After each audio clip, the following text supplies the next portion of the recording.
Les mécanismes de défense est une théorie ancienne plutôt bien implantée en psycho. J'ai rencontré plein d'enseignants à l'université qui l'utilisaient, et même la classification officielle des psychopathologies, qui s'appelle le DSM, contenait une liste de mécanismes de défense. Pourtant, cette théorie ne fait pas l'unanimité. Sur YouTube, vous avez plein de vidéos qui vous présentent les mécanismes de défense, mais j'en ai trouvé aucune qui se demandait si cette théorie était vraiment solide.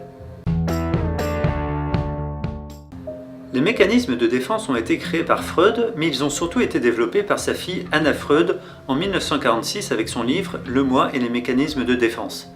Pour les psychanalystes, nous avons tous un inconscient qui s'occupe de nous et qui est capable de contrôler nos comportements, nos croyances, nos envies, notre mémoire, etc.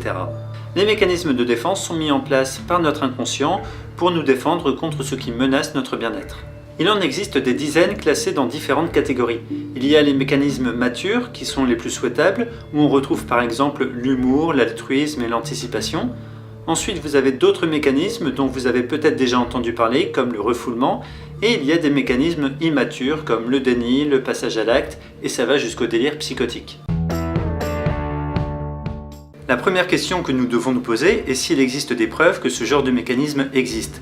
Et même si ça fait longtemps que cette théorie a été inventée, les études sur le sujet sont rares. Tout d'abord, parce que les psychanalystes ne sont pas toujours préoccupés par l'idée d'apporter des preuves de ce qu'ils racontent.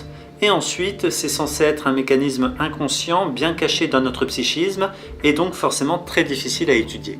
L'un des chercheurs les plus cités par ceux qui adhèrent à cette théorie est Georges Vaillant. En lisant ses publications, j'avoue ne pas avoir été convaincu. Il déclare avoir des preuves empiriques sur cette théorie, mais il ne s'agit que d'études où ils ont essayé de découvrir quels étaient les mécanismes de défense des participants. Il ne s'agit pas d'études qui auraient testé leur théorie et qui auraient été susceptibles de les réfuter. Yakov Roffé s'est intéressé à la question, et il n'a pas été convaincu non plus. Dans sa publication de 2008, il aborde le sujet du refoulement et souligne que les données sur ce mécanisme ne sont pas fiables. Il en profite pour expliquer qu'il n'y a aucune raison de croire qu'il existe dans notre cerveau un inconscient qui serait capable d'estimer ce qui est bon pour nous et de modifier ce que nous croyons ou ce que nous faisons. Donc pour l'instant, cette théorie ne semble pas reposer sur des bases solides. Et il y a un autre problème qui s'ajoute à ça. Quand on observe quelque chose, il y a en général plein d'explications envisageables. Par exemple, si quelqu'un est en retard, c'est peut-être parce qu'il s'est perdu sur la route, peut-être qu'il a eu un accident ou peut-être qu'il est parti en retard. Si on veut choisir une seule explication, il faut être capable de dire pourquoi les autres sont invraisemblables. Par exemple, s'il connaît la route, on pourra rejeter l'explication qu'il s'est perdu. Par contre, s'il est souvent en retard, il serait un peu bizarre de conclure qu'il a forcément eu un accident. Ceux qui soutiennent les mécanismes de défense proposent des explications. Et le problème, c'est qu'ils ne prennent pas le temps de nous dire pourquoi ils ont rejeté les autres. Ils déclarent juste que leurs explications sont compatibles avec les faits, et ils s'arrêtent là. Ça ne veut pas dire que leur théorie est fausse, mais ils ne mettent pas les chances de leur côté pour trouver les meilleures explications. Imaginez que je vous dise que j'ai un mécanisme d'attaque qui permet de gagner au pile ou face. Et je vous préviens tout de suite que mon mécanisme peut ne pas fonctionner. Si je joue et que je gagne, je vais vous dire que c'est la preuve que mon mécanisme existe. Si je joue et que je perds, je vais vous dire que c'est la preuve que mon mécanisme peut ne pas fonctionner. Il y a donc une observation, qui est que je gagne au pile ou face une fois sur deux. Mon explication avec mon mécanisme d'attaque est parfaitement compatible avec l'observation. Mais il y a d'autres explications envisageables. Je peux dire que le résultat est dû au hasard. Et si je veux défendre ma théorie sur mon mécanisme d'attaque, il faut que je sois capable de dire pourquoi le hasard est une explication invraisemblable. Et pour chaque mécanisme, on devrait appliquer la même démarche. Par exemple, si on fait tomber un vase qui nous a été offert, ceux qui adhèrent au mécanisme de défense diront que c'est un mécanisme de projection. Ça permet d'exprimer notre colère envers la personne qui nous l'a offert de manière indirecte. C'est une explication parfaitement envisageable, mais il faudrait être capable de dire pourquoi il serait invraisemblable que ce soit dû à de la maladresse. Autre exemple avec le mécanisme de la projection délirante, qui est censé expliquer les hallucinations et les idées délirantes.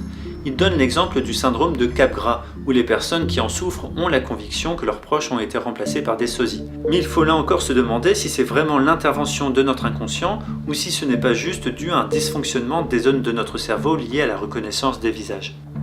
Et si je critique les mécanismes de défense, ils pourront juste dire que c'est dû au mécanisme de la rationalisation. C'est-à-dire que je vais rechercher des arguments logiques pour éviter de prendre conscience de quelque chose d'inacceptable. Donc ça serait mon inconscient qui interviendrait pour que je ne prenne pas conscience qu'il existe. Mais là encore, ce n'est pas la seule explication envisageable. Ça fait aussi penser au mécanisme de la dénégation. Si vous doutez d'une interprétation d'un psychanalyste, c'est parce que votre inconscient est intervenu pour ne pas voir la vérité en face, parce que ça aurait été trop pénible.